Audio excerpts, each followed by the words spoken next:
Hello everyone, welcome to our channel medico prime education.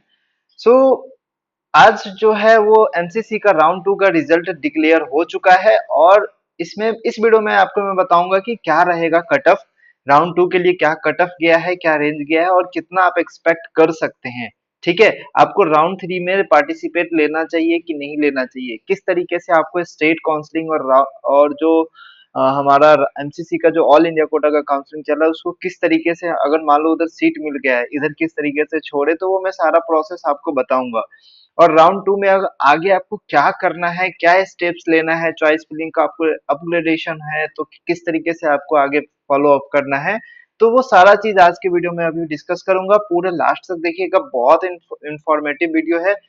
देखो, यहाँ पर मैं थोड़ा सा आप अच्छे से सुन लोगे तो आपका हो सकता है कि आपका ये आपका कुछ गलती से कोई मिस्टेक ना हो, है ना, कुछ भी कोई गलती से भी कुछ ऐसा कुछ हो ना जाए जो आपसे कॉलेज, अच्छा कॉलेज छूट जाए। तो देखो, सबसे पहले मैं अभी बात कर लेता हूँ कट ऑफ के बारे में। तो कट ऑफ ये रहा, आपका जो कट ऑफ है राउंड टू का कट ऑफ है। देखो 655 आ गया है मार्क्स पे ओपन स्टेट के लिए, ठीक है ना, मतलब अनरिजर्व या फिर जनरल आप जो बोलते हो। ओबीसी के लिए 655 ही गया है लास्ट। जो मैं ये कट ऑफ कैसे होता है कि जो लास्ट सीट भरता है ना, मतलब लास्ट मार्क्स पे जो फाइनल जो क्लोजिंग रैंक होता है या फिर क्लोजिंग मार्क्स होता है वो इसमें बताते हैं कट ऑफ में। तो 65, 655, 650, 560 एससी के लिए, ईडब्ल्यूएस के लिए 650 गया है और 536 गया है एसटी के लिए। और एससी के लिए कितना गया, 560। आप रैंक देखो, 22,995, ठीक है ना। लगभग अगर मान सकते हैं तो 23,000 तक अगर जिसका रैंक है तो वो थर्ड राउंड तक आपको गवर्नमेंट सीट आपको मिल सकता है। ये एक मतलब प्रिडिक्शन आप कर सकते हैं। 23,000 या फिर 200-300 रैंक आगे पीछे कर दो तो उसके आसपास में आपको अगर है तो आप जनरल या फिर ओबीसी के लिए आप आगे बढ़ सकते हो, ठीक है ना। तो ये रेंज आपको होना चाहिए 23,000 से लेके आपको 24,000 तक आप रेंज में आपको कॉलेज अलॉट हो जाएगा, ठीक है। अगर थोड़ी सी सीट बाकी है, एक दो सीट हर चीज में बाकी होगी हर कॉलेज में, तो इसके अप्रोक्स आपको पता चल जाएगा, ठीक है। अब देखते हैं कितना रिपोर्टिंग होता है, कितना नॉन रिपोर्टिंग होता है, कितने कॉलेज में कितने स्टेट कोटा से जाते हैं, उसके अकॉर्डिंग कितना सीट मैट्रिक्स फिर आएगा जो थर्ड राउंड से पहले, ठीक है ना। तो उसके अकॉर्डिंग हम लोग देखेंगे। अब थोड़ा कंपैरिजन देख लेते हैं। अब देखो यहाँ पर में कट ऑफ कितना डाउन हुआ है। यहाँ पर में 5 नंबर का कट ऑफ आपको डाउन होता हुआ दिख रहा है, ठीक है ना। ओपन ओपन के लिए आपको 5 नंबर का कट ऑफ डाउन होता हुआ दिख रहा है, मतलब 660 है, यहाँ पर में 655 है। तो यहाँ पर में आपको लगभग 5 नंबर का आपको कट ऑफ डाउन होते हुए दिख रहा है, ठीक है ना। अब आप देखो, ये आपको फर्स्ट राउंड में और सेकेंड राउंड में कंपेयर दिखा रहा हूँ, ठीक है ना। यहाँ पर मैं आप देखो ओबीसी के लिए 658 था, यहाँ पर में 655 है, ठीक है ना। तो मैं आपको जब रिजल्ट निकला था ना, तो उस दिन आपको बताया था कि आपका क्या कट ऑफ रहने वाला है। तो मैं ये बोला था कि 640 से लेके 650 तक है, तो आप टोटली आप श्योर है कि आपको सीट कहीं ना कहीं मिल जाएगा फाइनल राउंड तक, ठीक है ना। तो देखो 50 ही है, देखो इतना आगे पीछे होता है थोड़ा मोड़ा, बट ये रेंज एक लेके चलना है कि हाँ भाई, एक उस समय होता है ना कि रिजल्ट आता है तो क्या करना चाहिए, अभी हम लोग को आगे प्रिपरेशन करना चाहिए या फिर हमें काउंसलिंग में बने रहना चाहिए, इस तरीके की बातें दिमाग में आती है, ठीक है ना। चलो अब देखो ईडब्ल्यूएस के लिए 654 गया था, यहाँ पर में 650 गया, तो लगभग 5 से 6 नंबर का कट ऑफ डाउन हुआ है, ठीक है ना। ठीक है, तो आप इससे एनालाइज कर सकते हैं। तो मैं ये बता रहा था कि अगर थर्ड राउंड में आपको 23,000 से 24,000 रैंक है तो आप आगे बढ़ सकते हैं, ठीक है ना, राउंड थ्री के लिए। ठीक है, अब इसके रेंज में 25-23,500 भी हो सकता है, ऐसा कोई दिक्कत नहीं है ना। तो ये रेंज आपको होना चाहिए जिससे आपको सीट मिल जाए, है ना।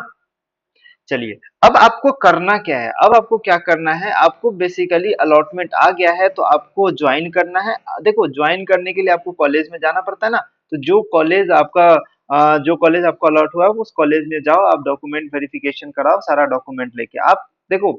ये नहीं कि 20 तारीख से स्टार्ट हो रहा है तो अभी चले जाओ ना, 21 तारीख तक पहुंच जाओ, ठीक है। अभी तो प्रोविजनल आया है, ठीक है। कल आपको 10 बजे तक, ठीक है ना, 10 बजे तक आपको फाइनल रिजल्ट आ जाएगा, तो कुछ चेंज नहीं होता उसमें, है ना? आप जा सकते हो, अलॉटमेंट लेटर आप बाकी कहीं से भी डाउनलोड कर सकते हो, आप अपना टिकट कटाओ और निकल लो, ठीक है?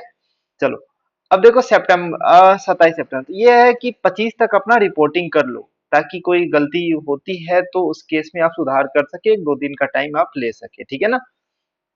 अब मैं कुछ केस बात करता हूँ कि जैसे कि मान लो कोई ऐसा स्टूडेंट है जिसको राउंड 1 में कॉलेज मिल गया और राउंड 2 में वो अपग्रेडेशन उसको अपग्रेडेड कॉलेज मिला है, ठीक है? जिसका राउंड 1 में अपग्रेड नहीं हुआ वो तो ठीक है, उसी कॉलेज में जाके अपना पढ़ाई करे, ठीक है ना? राउंड 2 में जिसका अपग्रेड हो चुका है, अब वो क्या करना है, उसको 20 से 27 सितंबर के बीच आपको राउंड 1 के कॉलेज में जाना है, वहां से आपको रिलीविंग लेटर लेना है। वहां से आपको कौन सा लेटर लेना है? रिलीविंग लेटर लेना है, और वो रिलीविंग लेटर को आप लोग को लेना है, ठीक है ना? रिजाइनिंग लेटर इसको नहीं बोलते, इसको रिलीविंग लेटर बोलते हैं, और वहां से डॉक्यूमेंट ले लो, जो फी आपने सबमिट किया था उस कॉलेज में वो भी अपना ले लेना, ठीक है? और राउंड 2 के कॉलेज में जाके आप रिपोर्ट कर दो, वहां जाके ये सब सारा फीस आप सबमिट कर सकते हो, ठीक है? दूसरा चीज मैं ये बात करता हूँ कि राउंड 1 में जिसको नहीं मिला, राउंड 2 अलॉट हो गया है, ठीक है? तो वो जाके अगर ज्वाइन करना है तो ज्वाइन कर ले, सेम अपना स्क्रूटनी वगैरह करा के, डॉक्यूमेंट वेरिफिकेशन करा के आप ज्वाइन कर सकते हैं। लेकिन अगर वो ज्वाइन नहीं करना चाहते तो उसको कुछ नहीं करना, बट इस केस में आपको सिक्योरिटी अमाउंट जो है फॉरफिट हो जाएगा, मतलब आपको सिक्योरिटी अमाउंट फिर रिफंड नहीं होगा, ठीक है? देखो, एक और केस हो सकता है, मान लो कोई बच्चा जो कि राउंड 1 में अपग्रेड हो चुका है, ठीक है? अब अपग्रेड होने के बाद उसने कॉलेज नहीं लिया नेक्स्ट, तो उसका भी सिक्योरिटी अमाउंट फॉरफिट हो जाएगा, ठीक है?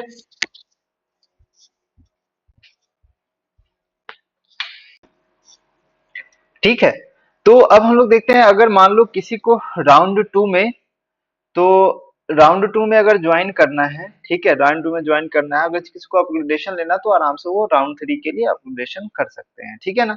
लेकिन उसको यही है कि उस कॉलेज में जाके डॉक्यूमेंट वेरिफिकेशन करके ज्वाइन करना नेसेसरी है, ठीक है? इंपॉर्टेंट है ज्वाइन करना, ठीक है ना?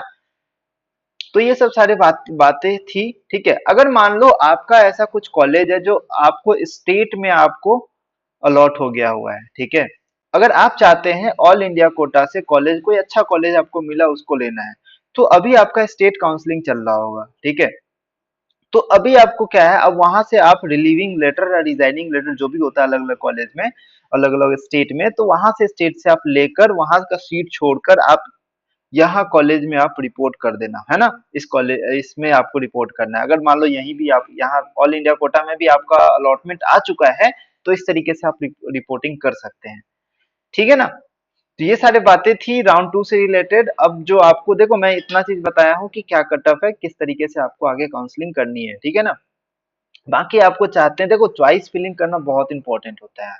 चॉइस फिलिंग ही सबसे ज्यादा इंपॉर्टेंट होता है काउंसलिंग में, ठीक है ना? आपका देखो 650 मार्क्स है, 650 से ज्यादा मार्क्स है, क्या मतलब है कि अगर आपको जो कॉलेज अच्छा मिलना था वो कॉलेज आपको गलत मिल जाए, तो आपको किसी तरीके का आपको पेड काउंसलिंग से रिलेटेड, मतलब बेसिकली उसमें हम लोग चॉइस फिलिंग और डॉक्यूमेंटेशन में हेल्प करता है हमारा टीम जो है पूरा। तो उस केस में आप हमारा जो पेड काउंसलिंग है वो आप ले सकते हैं। मैं आपको नंबर लिख देता हूँ यहाँ पर, ठीक है? यहाँ पर मैं आप व्हाट्सअप कर सकते हैं, ठीक? 7856889581। आप यहाँ पर में व्हाट्सअप कर सकते हैं, ठीक है? आप इस नंबर पे व्हाट्सअप कर सकते हैं, ठीक है? यहाँ पर में आप कोई भी क्वेरी हो related to all India quota या फिर स्टेट कोटा, या फिर आपको पर्सनलाइज काउंसलिंग अगर लेनी है, तो आप यहाँ पर में कॉल कर सकते हैं, क्वेरी पूछ सकते हैं, ठीक है ना? एक बार क्वेरी पूछ सकते हैं, ठीक है? पूछने में कोई पैसा नहीं लगता है, ठीक है? आपको जिस हिसाब से जो स्टेट में आपको कॉलेज चाहिए, अब देखो, अब मॉप अप राउंड आने वाला है, ठीक है ना? बहुत सारे ऐसे बच्चे होंगे जिसको नीड होगी कि हाँ, अब क्या करना चाहिए, स्टेट का कैसे, और फिर ऑल इंडिया का कैसे करना चाहिए, कैसे अप्रोच करना चाहिए, तो आप इसके लिए आप you can easily go through that, ठीक है ना? चलिए, मिलते हैं हम लोग किसी नेक्स्ट वीडियो में, तब तक के लिए अपना ध्यान रखें। मिलते हैं हम लोग नेक्स्ट वीडियो में। Thank you so much.